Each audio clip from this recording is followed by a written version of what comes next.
Hey, welcome guys back to the channel. This is Maverick here with another episode of Deca-Dence. So, in the last episode, we learned a little bit more about the context of this current world. So it's not aliens, it's not pure robots or AI, they are actually cyborgs, right? And so, going by the definition of cyborgs, that should mean that they are actually humans, just enhanced, right? And in fact, we can also say that Natsume right now is also a cyborg. She's just because considering that one of her arms has been replaced by a bionic arm and whatnot, and well, that would qualify her as a cyborg, right? So we've got this going on, and then of course we have Kaburagi training Natsume as well. And indeed, at the end of the last episode, it seems that Natsume is gonna be making her debut in front of the Gears and the rest of the fighting force, right? So hopefully in this episode we can see some good action. Let's get right into it. Alright, let's begin in 3, 2, 1, play.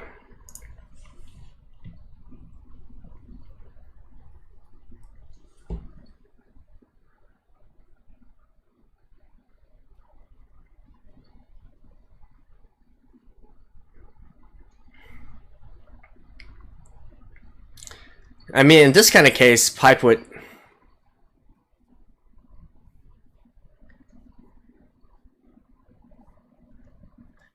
might be taken as one of the monsters and get killed.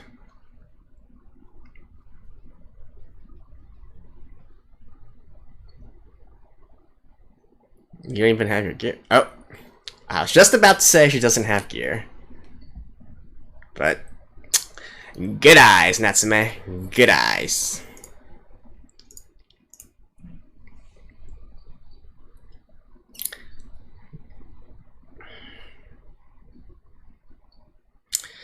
Deca-Dence.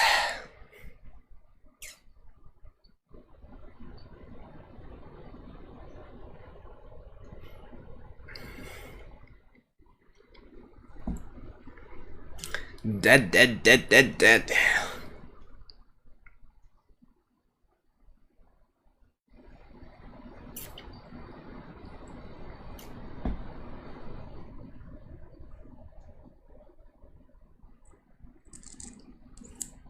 Ooh. I mean, I guess this guy's gonna be one of the final bosses.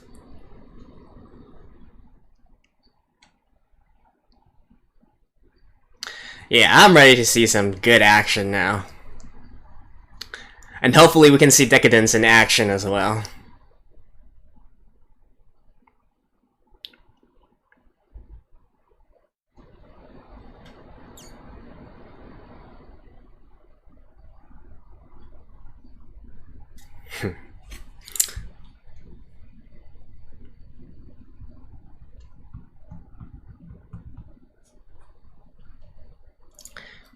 Now, I actually really like this opening, the opening song, Fear of Life. But for some reason, I just feel like it's doesn't quite fit this anime for some reason. I don't know why.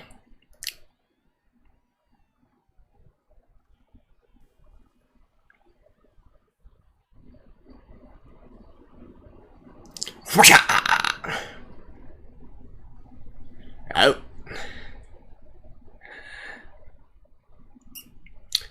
Yeah, this is an actual fight, girl.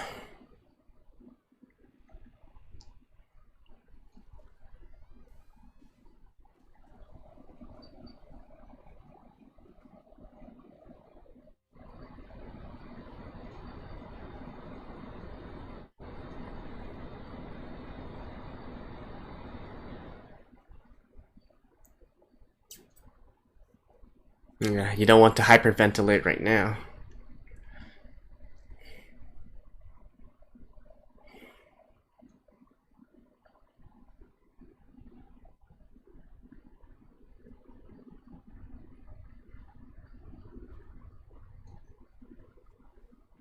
Oh.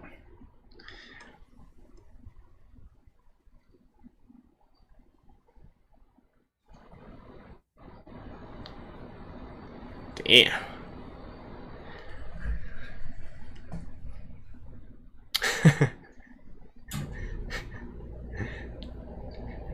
That is such a convenient arm.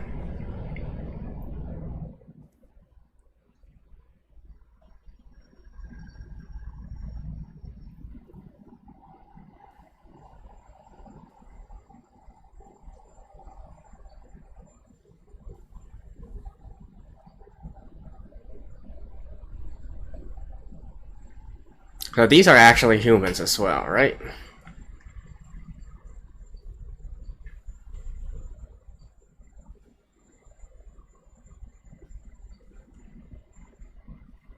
Dang it. Nice.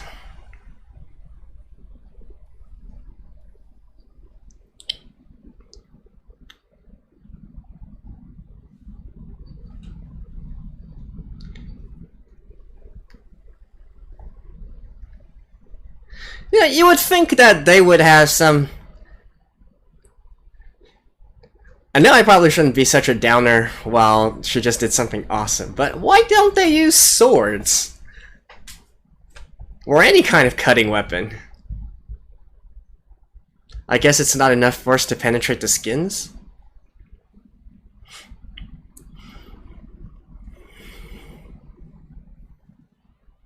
Mindy. Mundi.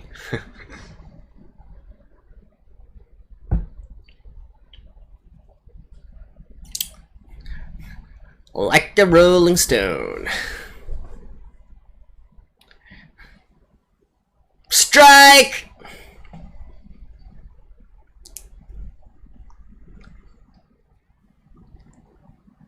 You should probably wait until it actually opens.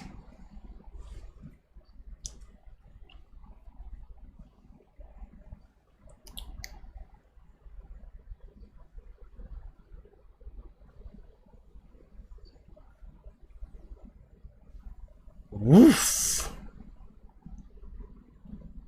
See? She's got the right idea. She's using a spear. Damn. And he's got the right idea as well.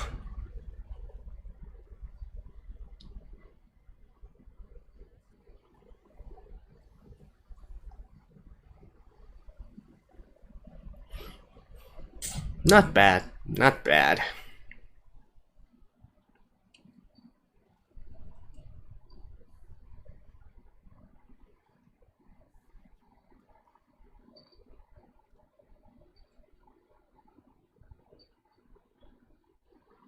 Oh, is she gonna be questioned now?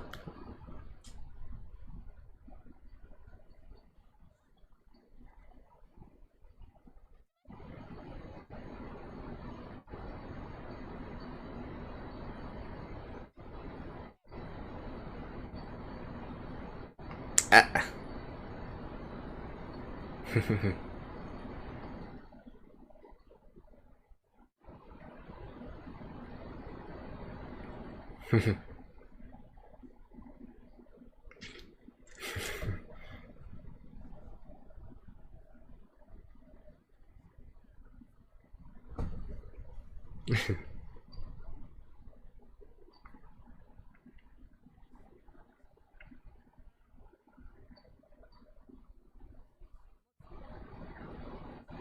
Yeah.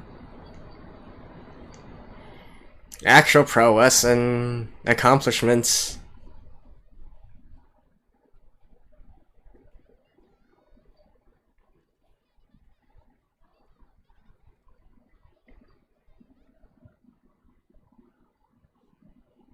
They should probably know him, right? Yeah.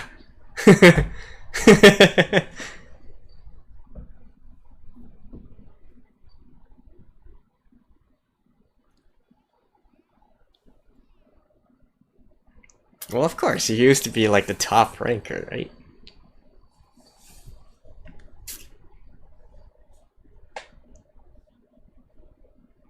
Aw, we didn't get to see Deca-Dence do its thing. Oh. That's an advantage. Well, I guess it is a game, right? You gotta have events to keep the player base.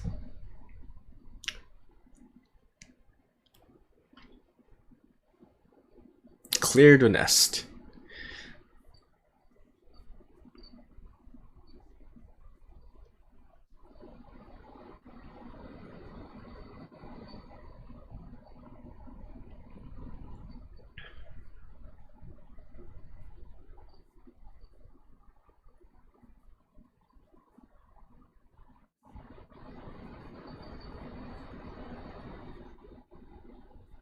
The power briefing room.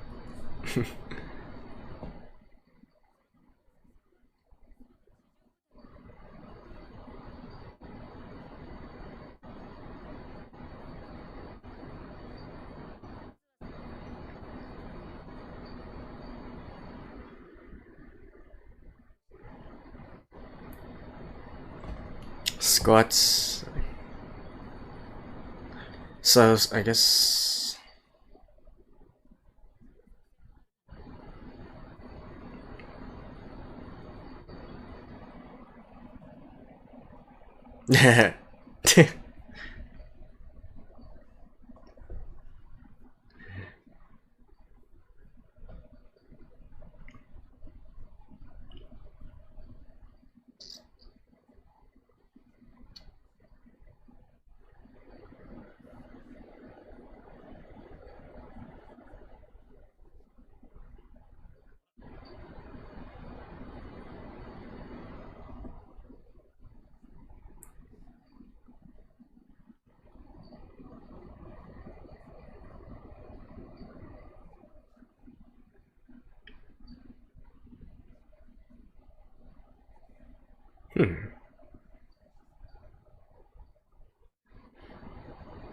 Ranker program was ended?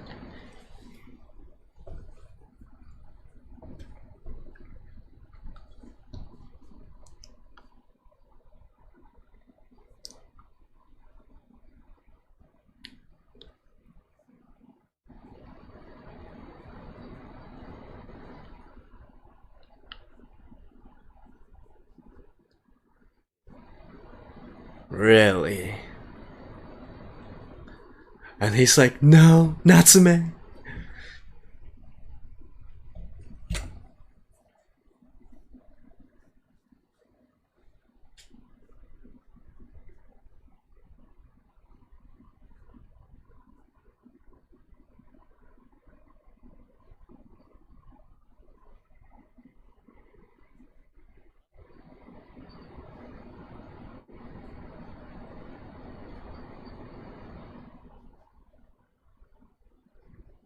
No, he's not gonna keep his head down.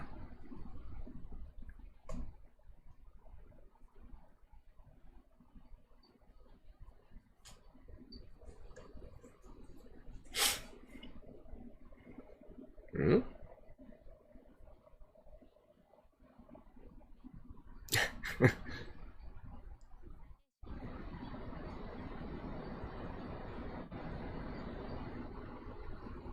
Oh, is she gonna get bullied?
Boss?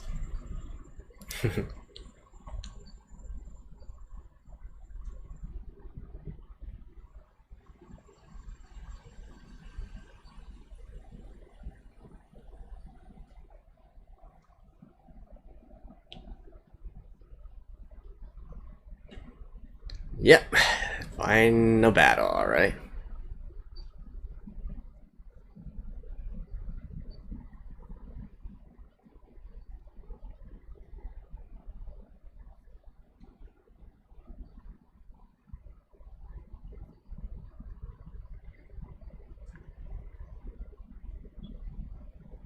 He's gonna be like, you can't go. And she's not gonna listen. Of course.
That's like...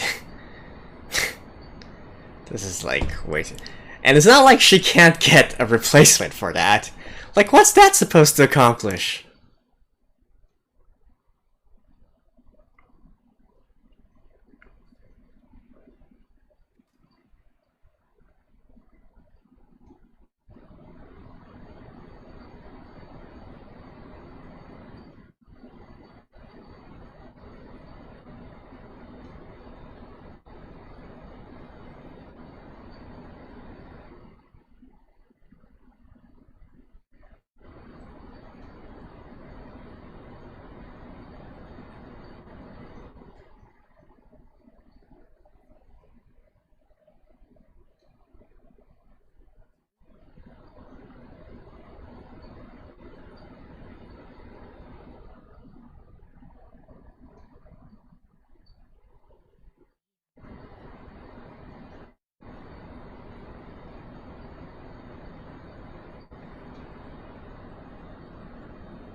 Living on the precipice of danger.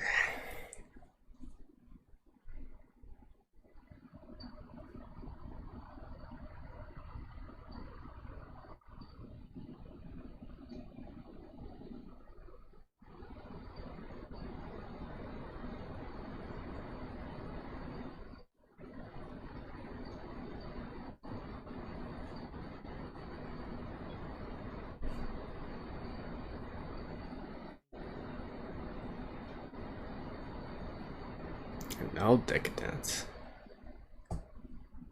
Huh. So have there actually been events where the Deca-Dence was completely eliminated? Or completely shut down and they had to make a new one? Sort of like resetting the game?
I can change it.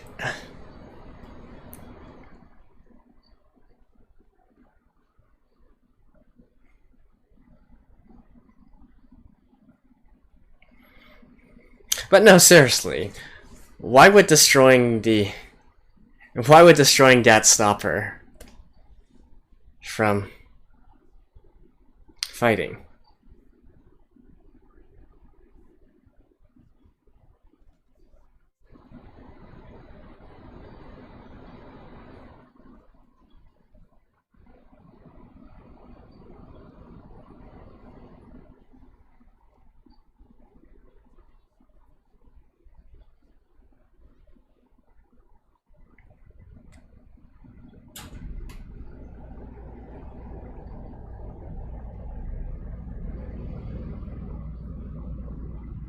Oh, they aren't actually issued this stuff?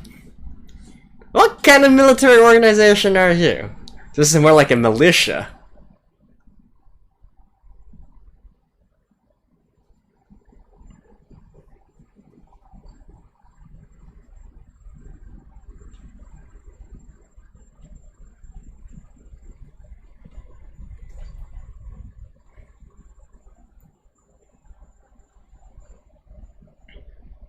Oof. An actual snow event. Damn, can you guys imagine though if this was actually a game? This would be so hype.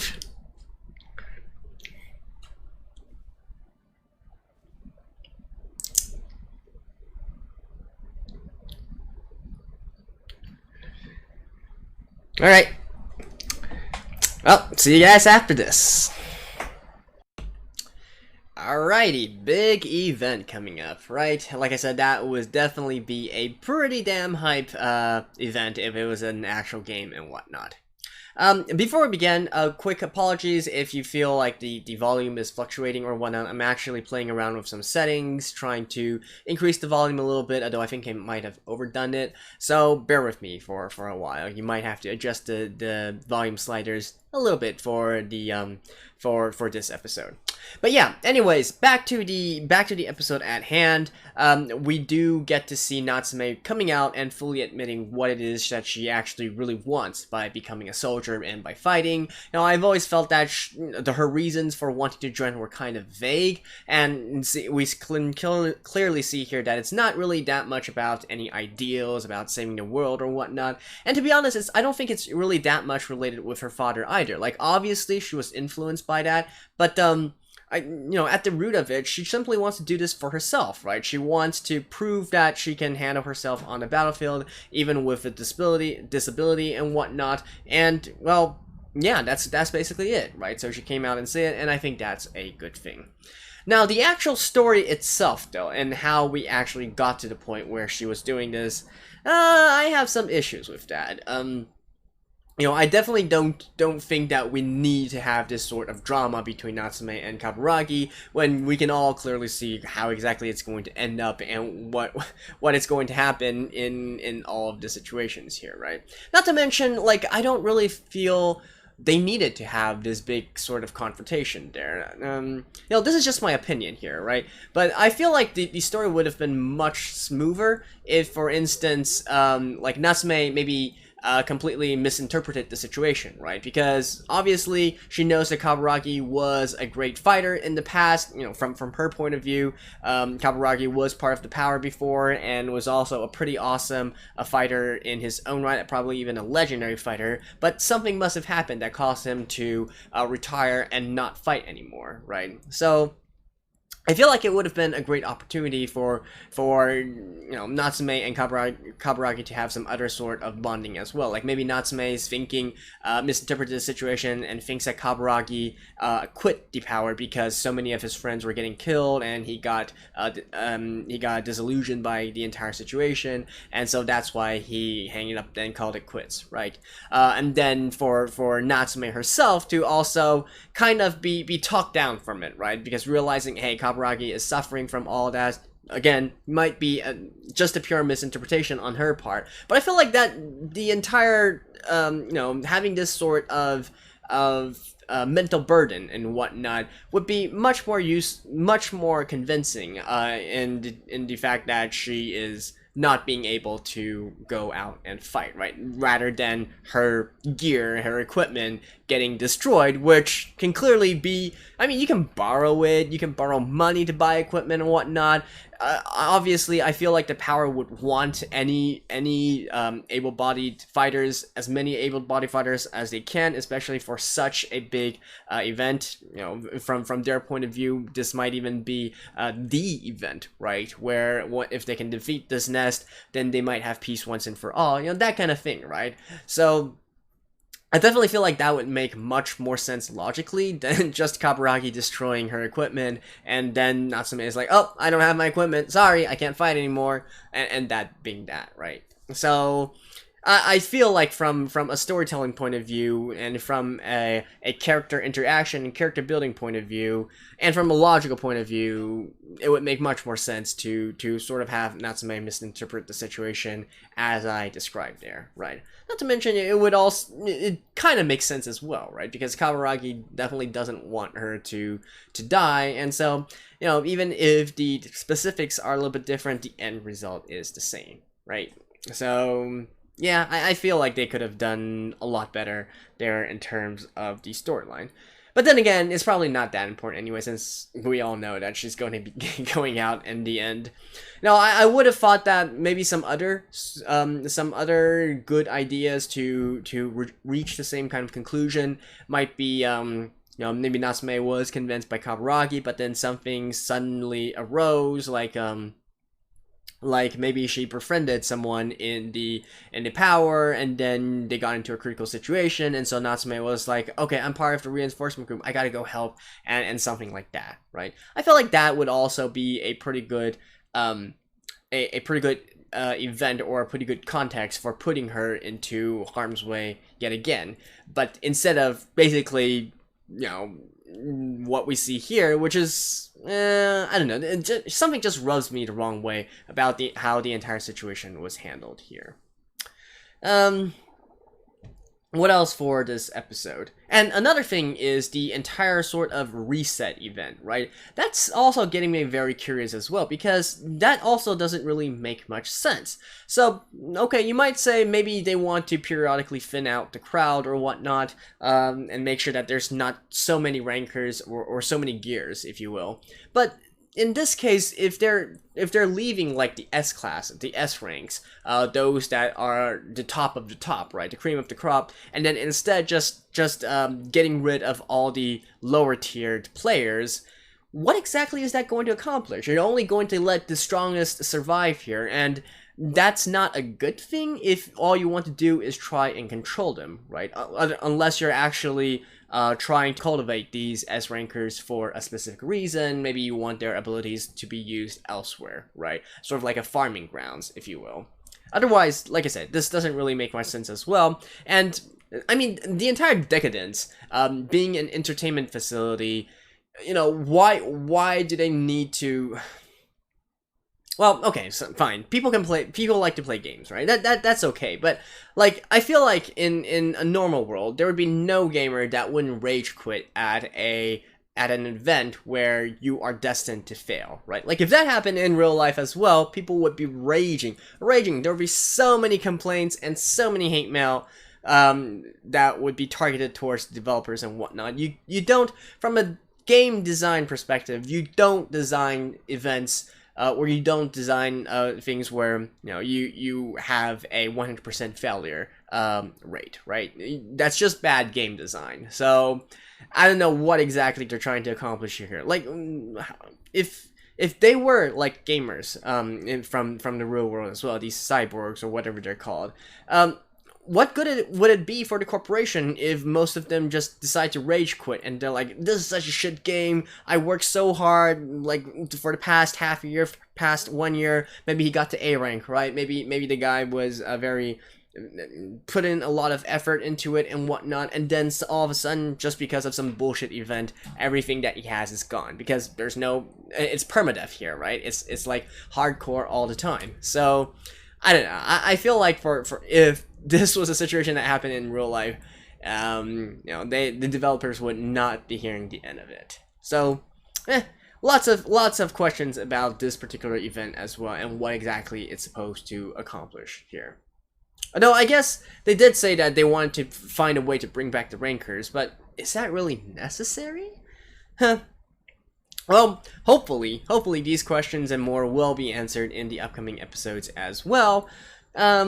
And obviously Natsume and Kaburagi is going to survive, right? And that's probably going to be the catalyst that ends up with them really fighting against the world and fighting against the corporation and discovering the truth about the entire situation, right? Like a chain of events that's going to lead to it, because they're going to survive an event that should be unsurvivable.